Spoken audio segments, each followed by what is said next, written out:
क्या बात है भाई, बड़ा खुश लग रहा। भाई मोदी जी जम्मू को आईटी हब बनाएंगे, छात्रों को लैपटॉप टैबलेट के साथ 3000 रुपए का ट्रैवल अलाउंस भी देंगे और इसी के साथ जेकेपीएससी यूपीएससी की तैयारी करने वालों को 10,000 रुपए का कोचिंग खर्चा भी मिलेगा। सच में? हाँ, क्योंकि जहाँ भाजपा वहाँ विकास। शांति, स्थिरता और विकास, जम्मू कश्मीर को मोदी पर विश्वास।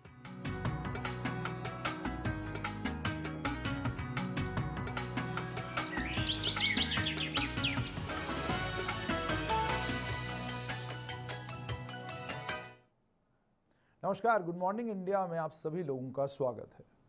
जम्मू कश्मीर में 10 सालों के बाद असेंबली के चुनाव हो रहे हैं और इन्हीं चुनावों को लेकर आज प्रधानमंत्री नरेंद्र मोदी जम्मू में एक बड़ी जनसभा को संबोधित करने जा रहे हैं। भारतीय जनता पार्टी ने अपनी पूरी ताकत झोंक दी है इस रैली को सफल बनाने के लिए।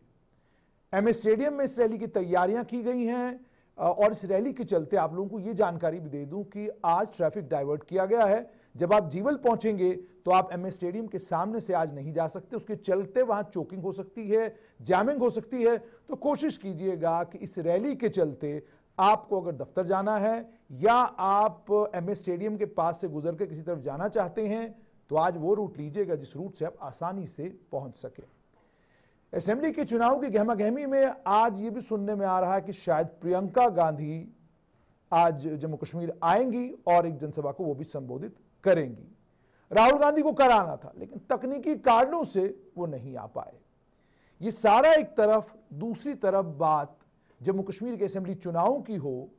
आज गुड मॉर्निंग इंडिया के इस विशेष अंक में हम लोग बात करेंगे कि आपसे जो वादे किए गए, आपसे जो इरादे किए गए, 4 बड़ी पार्टियां, Bharatiya Janata party, Congress, national conference और पीडीपी, इन चारों दलों ने अपने घोषणा पत्रों में, जिन्हें मैनिफेस्टो कहते हैं, क्या कहा है और जो कहा है क्या वो संभव है, इसी पर हम चर्चा भी करेंगे। और चर्चा में हमारे साथ भारतीय जनता पार्टी के प्रवक्ता भी जुड़ेंगे, कांग्रेस के प्रवक्ता से भी बात करने की कोशिश करेंगे, नेशनल कॉन्फ्रेंस के नेताओं से भी जुड़ेंगे और साथ में पीडीपी के प्रवक्ताओं से भी बात करने की कोशिश करेंगे।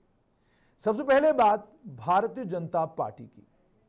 भारतीय जनता पार्टी राष्ट्रीय पार्टी है और अब भारतीय जनता पार्टी को लेकर 2 बातें स्पष्ट। पहली बात तो ये कि उनके घोषणा पत्र में था कि आर्टिकल 370 को जब भी हम आएंगे हम उसको अमेंड करेंगे और जो स्पेशल स्टेटस जम्मू कश्मीर का है उसे हटाया जाएगा। 35A जो भारत के विभिन्न भागों में रहने वाले लोगों को जम्मू कश्मीर में नागरिकता लेने से रोकता है, उस कानून को भी हटाया जाएगा और अन्य भी वो सारे परिवर्तन किए जाएंगे। ये भारतीय जनता पार्टी ने बार बार कहा था। ये भी कहा था 2 विधान, 2 संविधान और 2 प्रधान नहीं चलेगा। वही हुआ। 5 अगस्त 2019 को ये सारा परिवर्तित हो गया और अब साल 2024 में जब 10 साल के बाद चुनाव हो रहे हैं तो इन चुनावों में भारतीय जनता पार्टी का इलेक्शन मैनिफेस्टो क्या कहता है, क्या संभव है, क्या असंभव है। सबसे पहले कहा गया है मां सम्मान योजना के तहत महिलाओं को लाभ दिया जाएगा और इसमें यह कहा गया है इस मां सम्मान योजना में 18,000 प्रदान किया जाएगा और उसके साथ में यह भी कहा गया है कि उज्ज्वला लाभार्थियों को हर साल 2 मुफ्त सिलेंडर मिलेंगे। 2 मुफ्त सिलेंडरों का भी वादा किया गया है और सिर्फ इतना ही नहीं बल्कि भारतीय जनता पार्टी का मैनिफेस्टो यह भी कहता है कि 5 लाख रोजगार के अवसर भी पैदा किए जाएंगे। मां सम्मान योजना के तहत महिलाओं को 18,000 रुपए साल में देने का बड़ा वादा, हर साल 2 गैस सिलेंडर मुफ्त देने का भी वादा, उसके अलावा 5 लाख रोजगारों का अवसर पैदा करने का भी वादा और उसके अलावा लैपटॉप और टेबलेट देने का भी भारतीय जनता पार्टी ने वादा किया है। भारतीय जनता पार्टी के नेता राकेश पंत भी मेरे साथ जुड़ेंगे, उनसे भी जानने की कोशिश करेंगे। लेकिन आइए पहले इस मैनिफेस्टो के इस सच को समझने की कोशिश करते हैं। जहां तक 18,000 रुपया प्रदान करने का ताल्लुक है, योजना सही है, कोई गलत योजना नहीं है, लेकिन जिस जम्मू कश्मीर का बजट और जिस जम्मू कश्मीर का रेवेन्यू उसकी तनख्वाहों के लिए पूरा नहीं पड़ता, वहां पर इस योजना को लाने के बाद लागू कैसे किया जाएगा, ये एक बड़ा सवाल है। और दूसरा ये कि जहां तक 2 सिलेंडर देने का ताल्लुक है, योजना बहुत अच्छी है, लेकिन क्या इस स्कीम को लंबे समय तक सस्टेन किया जा सकता है? आप 2 सिलेंडर साल के मुफ्त देंगे, क्या ये 5 साल कार्यक्रम चल सकता है? इसकी जगह सिलेंडर का दाम कम किया जा 5 साल में कितना कुछ बदल गया ना। अभी तो बहुत कुछ बदलेगा, क्योंकि मोदी जी यहाँ बनाएंगे मेट्रो, नई सड़कें, नए टनल और तो और बिछाएंगे रेलवे का बड़ा जाल। सच में? हाँ, क्योंकि जहाँ भाजपा वहाँ विकास। शांति, स्थिरता और विकास, जम्मू कश्मीर को मोदी पर विश्वास। सकता था, ताकि लंबे समय तक वो पॉलिसी या वो स्कीम सस्टेन कर सके। उसके अलावा जैसे मैंने आपको कहा 5 लाख रोजगार के अवसर पैदा किए जाएंगे। ये प्राइवेट सेक्टर में होगा, गवर्नमेंट सेक्टर में इसकी संभावना लगभग ना के बराबर है। ऑलरेडी जम्मू कश्मीर केंद्र शासित प्रदेश, जिसकी आबादी 1.50 करोड़ 50 लाख के करीब है, इस जम्मू कश्मीर में ऑलरेडी 5 लाख के करीब सरकारी कर्मचारी हैं। तो जाहिर सी बात है, सरकारी सिस्टम में आप 5 लाख और कर्मचारियों को ऐड नहीं कर पाएंगे। 1 लाख के करीब 1.5 लाख के करीब रिक्त पद हैं, उन पदों को भरने का कार्यक्रम हो सकता है। तो 5 लाख जो रोजगार के अवसर पैदा किए जाएंगे, ये अवसर कैसे पैदा किए जाएंगे, इस पर भी भारतीय जनता पार्टी के प्रवक्ता से और नेता से सवाल जरूर पूछे जाएंगे। लैपटॉप और टेबलेट, ये वो स्कीम है जो स्कीम ऐसा लगता है सोच समझकर जम्मू कश्मीर में इसकी घोषणा की गई है। हाँ, जम्मू कश्मीर के युवाओं को, खासतौर पर गरीब और कमजोर परिवारों को, जो गांव देहात में रहते हैं या शहरों में भी जो गरीब और कमजोर परिवार रहते हैं, उन्हें इस स्कीम का फायदा हो सकता है। इसके अलावा भी बहुत सारी और घोषणाएं हैं जो भारतीय जनता पार्टी ने अपने इस चुनावी घोषणा पत्र में की हैं, वो सब संभव है, इसलिए उन पर ज्यादा लंबी बात नहीं। अब आइए सबसे पहले भारतीय जनता पार्टी के नेता राकेश पंत को जोड़ते हैं और उनसे बात करते हैं और समझने की कोशिश करते हैं कि उनके इस घोषणा पत्र में ये जो कुछ कहा गया है वो संभव कैसे है। और ये भी मैं आपको बताऊं कि आतंकवाद और अलगाववाद को लेकर भी कहा गया है कि सफाया करके जम्मू कश्मीर के विकास और प्रगति में देश में सबसे अग्रणी, मतलब आतंकवाद और अलगाववाद को लेकर एक बड़ा बयान। पिछले दिनों मेरे साथ भारतीय जनता पार्टी के नेता राकेश पंत जुड़ चुके हैं। राकेश जी, आपका बहुत बहुत स्वागत है। राकेश जी, आपको मेरी आवाज आ रही है?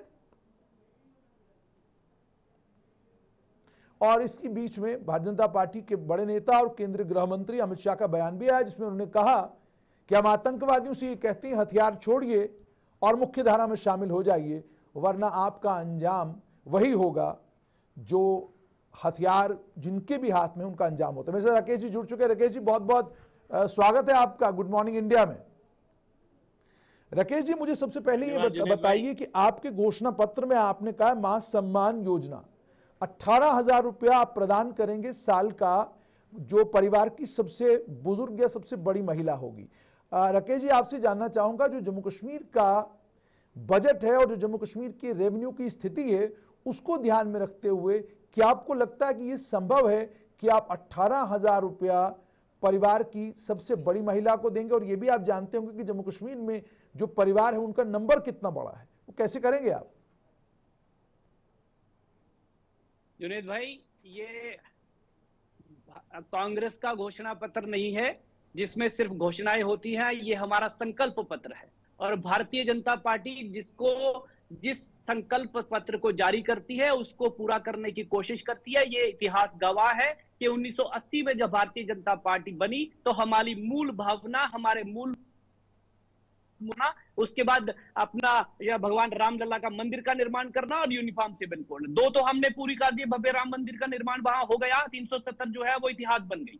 रही बात इन मां सम्मान योजना की, अभी आपने बात करी, ये राहुल गांधी की 8,700 वाली योजना नहीं है खट। हमारे पास रिसोर्सेज हैं और जब हम कोई चीज डालते हैं तो हम पूरी शिद्दत के साथ उसका पूरा करने की कोशिश करते हैं। और ये सिर्फ हमारे लिए योजना नहीं है, ये हमारी वरिष्ठ महिलाओं के लिए, जो घर की सबसे बड़ी महिला है, उसके लिए सम्मान भी दर्शाता है। और आपने ये भी देखा होगा कि किसान सम्मान निधि में हमने किसानों के लिए किसान सम्मान निधि को रखा और उसको भी पूरा करने की कोशिश करी और अब उसको पूरा भी कर रहे हैं। और जम्मू कश्मीर में हम लोग 6,000 से 4,000 जो स्टेट गवर्नमेंट होगी उनकी तरफ से हिस्सा आएगा और उसको 10,000 करेंगे। इसलिए इसमें कोई अतिशयोक्ति नहीं है कि भारतीय जनता पार्टी कोई चीज अपने संकल्प पत्र में रखे और उसको पूरा ना करे।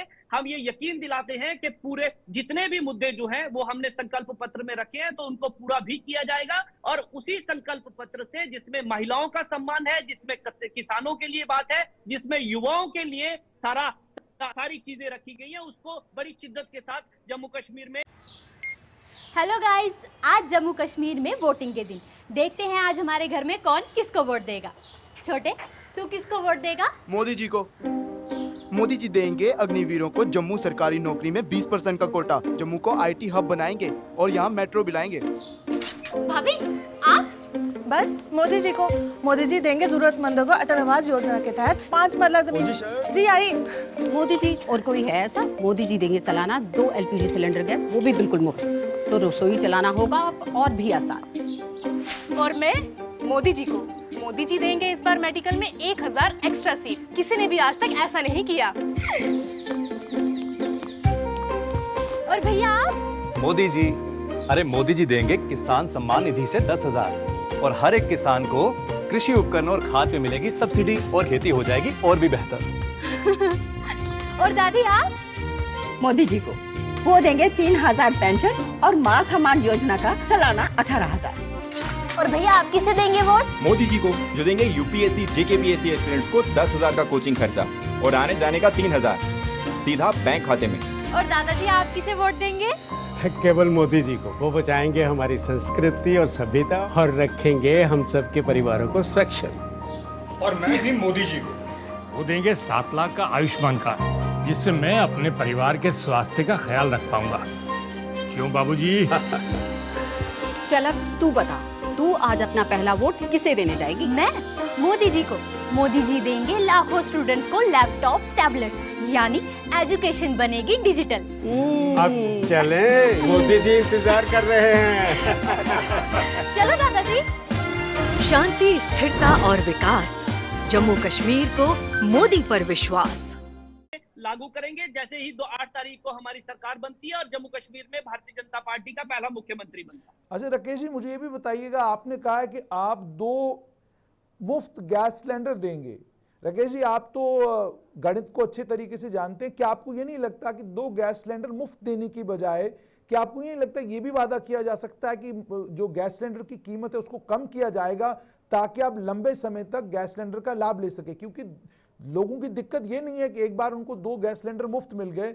लोगों की परेशानी ये है कि इसका थोड़ा दाम कम हो ताकि सभी लोगों को गैस सिलेंडर आसानी से मुहैया कराया जा सके। तो राकेश जी, इसका दाम कम करने पर विचार क्यों नहीं? ये मुफ्त वाली स्कीम आखिरकार इस मुफ्त पर आपका फोकस क्यों? आप तो मुफ्त के बड़े खिलाफ हैं। आप तो कहते हैं कि मुफ्त की आदत लोगों को नहीं पड़नी चाहिए। अरविंद केजरीवाल का आप विरोध करते हैं, जम्मू कश्मीर के जो क्षेत्रीय दल हैं उनका भी आप विरोध करते हैं। तो ये मुफ्त क्यों? और आप भी जानते हैं कि क्या ये संभव हो पाएगा, कैसे होगा?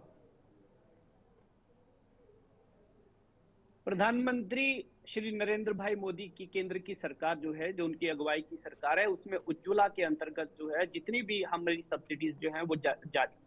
उसके बाद हमने ये कहा है कि जो गरीबी रेखा से नीचे रहने वाली महिलाएं हैं, परिवार हैं, उनको भी हम इसमें अकोमोडेट करेंगे और उनके लिए 2 सिलेंडर जो है वो मुफ्त में। आपने सही कहा कि इसकी कीमतें भी कम होनी चाहिए, लेकिन आपने पीछे देखा होगा कि पिछले काफी अरसे से भारतीय जनता पार्टी और केंद्र की सरकार सिलेंडर की जो कीमतें हैं वो कम भी की गई हैं और उनको अस्थायी तौर पर टिकाने की कोशिश भी की गई है। तो मैं ये समझता हूं कि ये जो 2 सिलेंडर हमने उज्ज्वला के अंतर्गत का मातृशक्ति को देने के लिए रखे हैं, तो ये उसी के अंतर्गत आता है कि किसी तरह से भी जो गरीबी रेखा से नीचे रहने वाले परिवार हैं या जो उज्ज्वला के अंतर्गत आते हैं उनको थोड़ा रिलीफ जो है वो दिया जाए। राकेश जी, आप जुड़े रहिएगा।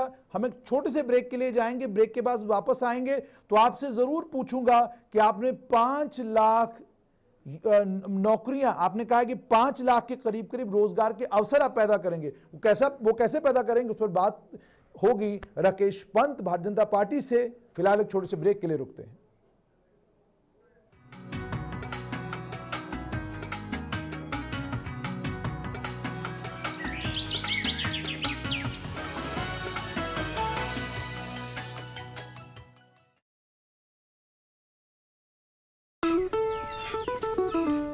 बड़ी खुश हो माँ, क्या बात है? खुशी तो होगी क्योंकि मोदी जी देंगे हर साल 2 LPG सिलेंडर, मां सम्मान योजना के 18,000 रूपए और ओल्ड एज पेंशन 3 गुना करेंगे। सच्ची? हाँ, क्योंकि जहाँ भाजपा वहाँ विकास। शांति, स्थिरता और विकास, जम्मू कश्मीर को मोदी पर विश्वास।